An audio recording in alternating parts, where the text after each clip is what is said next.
क्या आपने कभी सोचा है कि भारतीय सिनेमा की पहली फिल्म कौन सी थी?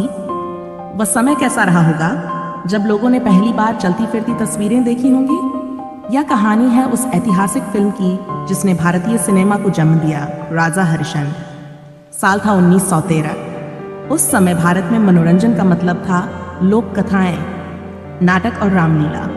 किसी ने कभी सोचा भी नहीं था कि कोई कहानी पर्दे पर भी दिखाई जा सकती है, लेकिन दादा साहेब फाल्के ने यह सपना देखा।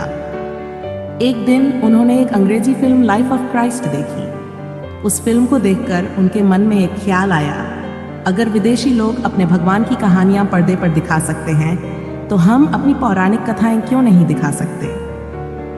बस उसी पल उन्होंने फैसला कर लिया कि वह भारत की पहली फिल्म बनाएंगे। लेकिन यह सफर आसान नहीं था।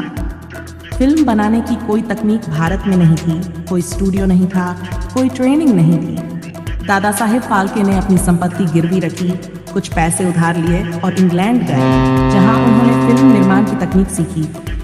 जब वे लौटे तो उनके पास एक सपना था, लेकिन साधन बहुत कम थे। उन्होंने राजा हरिश्चंद्र की कहानी चुनी, एक ऐसे राजा की गाथा जिसने सत्य और धर्म के लिए अपना सब कुछ त्याग दिया। लेकिन सबसे बड़ी मुश्किल थी कलाकार। उस समय कोई भी महिला फिल्म में काम करने को तैयार नहीं थी। आखिरकार एक पुरुष अभिनेता अन्ना सालुंके को रानी तारामती का किरदार निभाने के लिए चुना गया।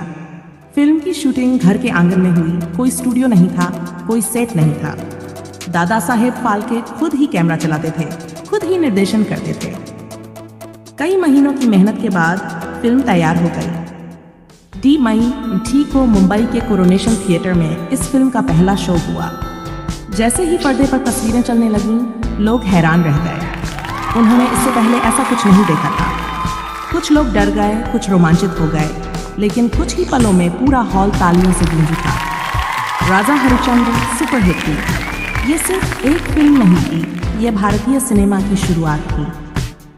आज जब हम बॉलीवुड की चकाचौंध देखते हैं तो हमें याद रखना चाहिए कि यह सब एक आदमी के जुनून और सपने की वजह से शुरू हुआ था। दादा साहेब फाल्के, जिन्होंने भारत को उसकी पहली फिल्म दी,